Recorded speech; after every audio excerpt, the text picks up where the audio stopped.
बिस्मिल्लाहिर्रहमानिर्रहीम। अस्सलाम वालेकुम नाज़रीन, आप यूट्यूब चैनल देख रहे हैं। मैं इमरान ख़ान हूँ। सबसे पहले आज़ाद कश्मीर की बात कर लेते हैं। तीसरा दिन हड़ताल का था वहाँ पे, और 3 दिन हड़ताल की वजह से एक तरह से कारोबारी ज़िंदगी वहाँ पे पूरी तरह मफलूज होकर रह गया आज़ाद कश्मीर में। हड़ताल के तीसरे दिन में कुछ खबरें आई हैं कि खुराक की किल्लत हुई है, कुछ अद्वियात की किल्लत हुई है। अद्वियात की किल्लत की वजह ये नहीं है कि वहाँ पे अद्वियात पहुँच नहीं रही। किल्लत की वजह यह है कि मेडिकल स्टोर्स भी नहीं खुले हुए, वो भी बंद हैं, और जो प्राइवेट क्लिनिक्स हैं वो भी बंद हैं। उसकी वजह से लोगों की दवाइयों तक जो रसाई है वो मुमकिन नहीं हो पा रही। खुराक का मामला ये है कि जो सब्ज़ियां हैं, फ्रूट्स हैं, ये रोज़ाना की बुनियाद पे आज़ाद कश्मीर की तरफ जाते हैं पाकिस्तान के मुख्तलिफ़ इलाकों से, और वहाँ से भी बहुत सारी चीज़ें पाकिस्तान की तरफ नीचे आती हैं। तो वो गाड़ियाँ फंसी हुई हैं ट्रैफिक बंद होने की वजह से और रुकावटें खड़ी होने की वजह से। कुछ रुकावटें जो है मुज़ाहिरीन की तरफ से हैं, कुछ रुकावटें जो हैं वो गवर्नमेंट की तरफ से हैं, और इस वजह से खुराक वहाँ पे नहीं पहुँच पा रही। जो ग़िज़ाई इजनास है, सब्ज़ियाँ हैं, फ्रूट्स हैं, वो नहीं आ पा रहे। 10 निकाती चार्टर है एक अवामी एक्शन कमेटी का जो उन्होंने पेश किया है। उसमें जो अहम तरीन मुतालबात हैं वो 2 बड़े मुतालबात हैं। मैं बार बार आपको बता चुका हूँ, बल्कि अब तो वो गवर्नमेंट और काबीना को ख़त्म करने का मुतालबा भी सामने आ रहा था उनकी जानिब से। लेकिन उनके 2 बड़े मुतालबात हैं, जिनमें एक वो ये कहते हैं कि बिजली क्योंकि आज़ाद कश्मीर में पैदा की जाती है तो उन्हें कम कीमत में बिजली फ़राहम की जाए, यानी टैक्स बहुत मुनासिब लगाया जाए। जिस तरह बाकी पाकिस्तान में बिजली बहुत महंगी हो गई है, वो उस तरह महंगी बिजली ख़रीदने के लिए आमादा नहीं है, और उसकी वजह से वो कई महीनों से जो 10 अज़ला हैं आज़ाद कश्मीर के, वहाँ के लोग बिल नहीं दे रहे। 8 अगस्त 2023 से लेकर अब जब मैं आपसे बात कर रहा हूँ तो मई का मिड चल रहा है, तो अभी तक जो है वो लोग बिल नहीं दे रहे। 9 माह होने वाले हैं या हो गए हैं, और बिल उन्होंने जमा नहीं कराए बिजली के। तो ये हुकूमत के लिए एक मुश्किल सूरत हाल है, और 3 दिन से पूरा का पूरा आज़ाद कश्मीर ऑलमोस्ट बंद है। अभी जो काफ़िले हैं जो जा रहे थे और पहुँच रहे थे, उनके बारे में जो आखिरी इतलात हैं वो ये है कि मीरपुर से, भिंबर से, कोटली से जो काफ़िले मुज़फ़्फ़राबाद के लिए निकल पड़े थे, उन्होंने कई जगहों से रुकावटें अबूर कर ली और वो पहुँच गए पूंछ तक। पूंछ में वो पहुंच गए जहां पे रावला कोट के लोग उनका इस्तकबाल करेंगे, और यहां पे पुलिस के साथ तसादुम का ख़तरा बदस्तूर मौजूद है। रेंजर्स की बहुत सारी गाड़ियां देखी गई जो आज़ाद कश्मीर की तरफ दाखिल हुई, और उसके बाद फिर जो आखिरी इतलात आई, रेंजर्स को वापस बुलवा लिया गया। मेरे ख्याल में अच्छा ऑप्शन जो है वो मुज़ाकरात का होता है, हमेशा बातचीत होनी चाहिए। आज़ाद कश्मीर में जो मोबाइल इंटरनेट है उसको बंद कर दिया गया है, जिसकी वजह से बहुत सारी अफवाहें भी फैल रही हैं।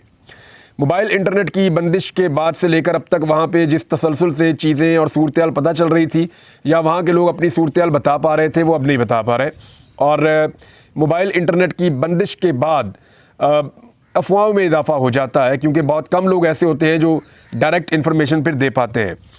अवामी एक्शन कमेटी ने अपने तमाम तहफ़्फ़ुज़ात के बावजूद, जो तशद्दुद हुआ उसके बावजूद, मुज़ाहिरों और मुतालबात के बावजूद, एक बात बड़ी ज़बरदस्त कही है, क्योंकि इंडियन मीडिया इसके ऊपर एक प्रोपेगेंडा कर रहा था, और वो ऐसा साबित करना चाह रहा था कि जैसे इंडियन ऑक्युपाइड कश्मीर में जो जुल्म और जो बर्बरियत वहाँ पे होती है मकबूजा कश्मीर में, वो उसको ऐसा कर रहा था कि पाकिस्तान के खाते में डाल रहा था कि देखो आज़ाद कश्मीर में भी ऐसे ही हो रहा है। तो इंडिया का मीडिया लगातार इस तरह की चीज़ें कर रहा था। इस पर जो है वो अवामी एक्शन कमेटी, जिनके सारे तहफ़्फ़ुज़ात हैं, जिन्होंने मार खाई भी, जिन्होंने मारा भी, जिन्होंने मुख्तलिफ़ सोसाइटी के ग्रुप्स के साथ मिलकर, पॉलिटिकल फोर्सेस के साथ मिलकर अपने मुतालबात बड़े मुअस्सर अंदाज में सामने रखे हुए हैं, लेकिन उन्होंने भारत के बारे में स्टेटमेंट देते हुए कहा कि मक्कार दुश्मन भारत और उसका मीडिया बेबुनियाद इल्ज़ामात लगा रहा है, इंशाअल्लाह मकबूजा कश्मीर को भी आज़ाद करवाएंगे। तो दैट इज़ गुड, ये एक अच्छी बात है। मुज़ाकरात ही होने चाहिए, और मुज़ाकरात के ज़रिए से ये मामला हल होने चाहिए। मैं आपको उनके पूरा जो चार्टर ऑफ डिमांड है ना, वो आपको मैं नेक्स्ट वीलॉग में बताऊँगा कि एक्चुअली कश्मीर के लोग चाहते क्या हैं और मांग क्या रहे हैं, और कश्मीरियों का हक एक्चुअली बीच में से कौन खा रहा है, ये भी आपको बताएंगे। हम्माद अज़हर साहब ने एक स्टेटमेंट दिया पाकिस्तान तहरीक इंसाफ से, पंजाब के रहनुमा हैं। उन्होंने कहा कि सुना है हमारी होनहार एस्टेब्लिशमेंट मकबूजा कश्मीर के बजाय आज़ाद कश्मीर फ़तह करने निकल पड़ी है। ये उनका स्टेटमेंट है, और पाकिस्तान तहरीक इंसाफ के दूसरे लोगों ने भी इस पर स्टेटमेंट दिया। बाकी जो अपोजिशन की पॉलिटिकल पार्टीज़ हैं वो भी इस पर आवाज़ उठा रही हैं, और आज़ाद कश्मीर के हालात आपके सामने हैं। IMF ने एक जो निशानदेही की है पाकिस्तान के हवाले से, ये बहुत इंपॉर्टेंट है। IMF का कहना है कि सियासी बेयकीनी जो है वो इंतखाबात के बावजूद पाकिस्तान में मौजूद है, यानी पाकिस्तान की जो सूरत हाल है उसमें सियासी बेयकीनी का अंसर ख़त्म नहीं हो सका। ये उम्मीद की जा रही थी कि जो इंतखाबात होंगे ये 2024 के 8 फरवरी वाले, उसके बाद पाकिस्तान में बेयकीनी की फ़िज़ा ख़त्म हो जाएगी और लोगों का एतमाद बहाल होगा। लेकिन अब IMF की रिपोर्ट भी कह रही है कि इंतखाबात के बावजूद सियासी बेयकीनी पाकिस्तान में मौजूद है। दो बड़ी जमातों ने यानी नून लीग ने और पीपल्स पार्टी ने मिलकर एक मखलूत हुकूमत तो बनाई है, मगर पाकिस्तान तहरीक इंसाफ के आज़ाद उम्मीदवारों ने दीगर सियासी ग्रुपों से ज़्यादा वोट लिए हैं। अब ये जब IMF का स्टेटमेंट आया ना, तो इसको DGISPR के स्टेटमेंट के साथ मिलाकर पाकिस्तान तहरीक इंसाफ के लोग शेयर कर रहे हैं कि DGISPR ने जितनी तहकीर की पाकिस्तान तहरीक इंसाफ की और उन्होंने कहा जी इनको वोट पड़ा ही नहीं है, ये अवाम में मकबूल नहीं है, तो फिर अब IMF ने भी कह दिया कि दीगर सियासी जमातों के मुकाबले में पाकिस्तान तहरीक इंसाफ के आज़ाद उम्मीदवारों ने वो सोशल मीडिया के ज़रिए आई है। यानी आप जानते हैं कि पाकिस्तान समेत दुनिया भर का जो मीडिया है वो यानी आलमी मीडिया भी जो है वो गज़ा की सिचुएशन को वैसे नहीं दिखाता जैसे दिखाना चाहिए, उस बर्बरियत को, उस जुल्म को वैसे वो बेनकाब नहीं करता जैसे करना चाहिए। लेकिन आप ये देखिए कि वो तो नहीं दिखाते, लेकिन सोशल मीडिया दिखाता है। तो आरिफ अलवी साहब ने कहा कि गज़ा की सूरत हाल दुनिया तक पहुँच रही है सोशल मीडिया के ज़रिए से, यानी वहाँ पर भी सोशल मीडिया मौजूद है। लेकिन पाकिस्तान में एक अजीब चीज़ ये है कि सोशल मीडिया को बंद कर दिया जाता है और फिर उसके बाद अफवाहें फैलती हैं। ये आरिफ अलवी साहब ने कहा। वैसे ये बात पाकिस्तान के जो निज़ाम को चलाने वाले लोग हैं उनको समझनी पड़ेगी कि सोशल मीडिया और मीडिया की बंदिश से ना सिर्फ अफवाहें फैलती हैं बल्कि बेचैनी में इजाफ़ा होता है, घुटन में इजाफ़ा होता है, शिकायत में इजाफ़ा होता है, लोगों का कैथारसिस नहीं होता और उसके बाद वो लावा फटता है जो अंदर ही अंदर उबल रहा होता है। लिहाजा सोशल मीडिया और मीडिया की जो इन्फॉर्मेशन तक रसाई है या लोगों तक जो इन्फॉर्मेशन जाने की एक सूरत हाल है उसको चलते रहना चाहिए और उसको रुकना नहीं चाहिए। राणा सनाउल्लाह साहब ने एक स्टेटमेंट दिया और ये स्टेटमेंट इस बात की गवाही दे रहा है कि इमरान खान के बगैर सिस्टम नहीं चल सकता। यानी इमरान खान खुद एक ऐसा सिस्टम का हिस्सा बन चुके हैं या ये सिस्टम के अंदर वो इतना ज़्यादा सरायत कर चुके हैं कि अब सिस्टम इमरान खान के बगैर चल नहीं सकता। यानी मुल्क का निज़ाम अगर चलाना है तो फिर इमरान खान को आपको किसी तरह मनाना पड़ेगा। इमरान खान को अगर नहीं मनाएंगे तो मुल्क का निज़ाम नहीं चलेगा, क्योंकि पाकिस्तान के अवाम ये समझते हैं कि मसाइल का हल इमरान खान के पास है और वो ये भी समझते हैं कि इमरान खान को बेगुनाह जेल में कैद किया गया है। वो ये भी समझते हैं कि इमरान खान के साथ ज़्यादती हो रही है और हमने उसको वोट दिया था, हुकूमत उसकी बननी चाहिए थी, मैंडेट उसके पास है। तो ऐसी सूरत हाल में लोग हुकूमत पे एतमाद नहीं कर रहे। जब तक हुकूमत इमरान खान से सनद नहीं ले लेती या इमरान खान से ठप्पा नहीं लगवा लेती अपनी हुकूमत के वजूद पे, तब तक हुकूमत जो है वो काम नहीं कर पाएगी।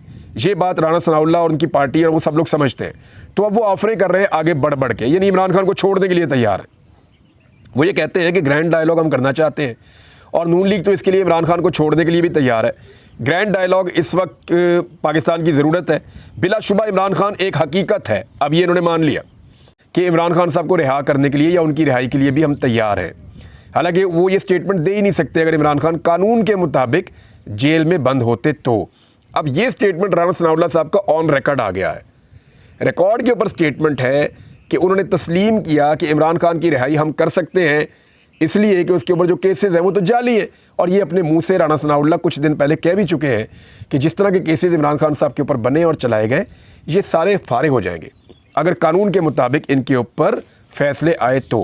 अब मुझे ऐसा लगता है कि आने वाले दिनों में इमरान खान साहब इन केसेस से बाइज्जत बरी हो जाएंगे, क्योंकि अदलिया ने स्टैंड ले लिया है, वो काफ़ी हद तक खड़ी हो रही है।